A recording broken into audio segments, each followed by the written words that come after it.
Israel వైమానిక దాడులతో Iran దద్దరిల్లుతోంది. పేలుడు శబ్దాలు, సైరన్ల మోతతో నిరంతరం అట్టుడుకుతోంది. దీంతో అక్కడ చిక్కుకుపోయిన భారతీయ విద్యార్థులు తీవ్ర ఆందోళనలకు గురవుతున్నారు.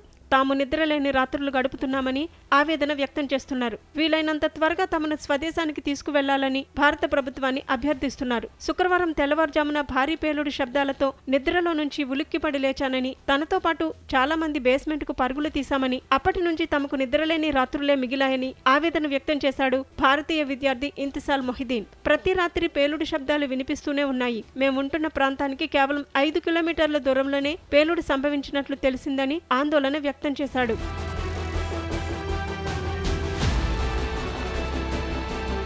ఇంతిసాల్ టెహ్రాన్లోని షాహిద్ యూనివర్సిటీలో ఎంబీబీఎస్ చదువుతున్నాడు. ఈ ఒక్క విశ్వవిద్యాలయంలోనే తనతో పాటు దాదాపు 350 మంది భారతీయ విద్యార్థులు ఉన్నారని అతడు తెలిపాడు. దాడుల నేపథ్యంలో భారత ఎంబసీ తమతో నిరంతర సంప్రదింపులు జరుపుతూనే ఉందని, అయినా తమకు చాలా భయంగా ఉందని, పరిస్థితి మరింత సంక్లిష్టంగా మారకముందే తమను స్వదేశానికి తరలించాలని భారత ప్రభుత్వాన్ని అభ్యర్థించాడు. ఇక్కడ పరిస్థితి దారుణంగా ఉంది. రోజూ కాల్పుల శబ్దాలు వినిపిస్తున్నాయి. తాగునీటిని కూడా భద్రపరుచుకోవాలని అధికారులు చెబుతున్నారు. వైద్యులుగా మారేందుకు ఇక్కడికి వచ్చాం, కానీ ఇప్పుడు ప్రాణాలు దక్కించుకునేందుకు ప్రయత్నించాల్సి వస్తోంది. మమ్మల్ని కాపాడండి ప్లీజ్ అని మరో విద్యార్థి ఫైజాన్ నబీ ఆవేదన వ్యక్తం చేశాడు.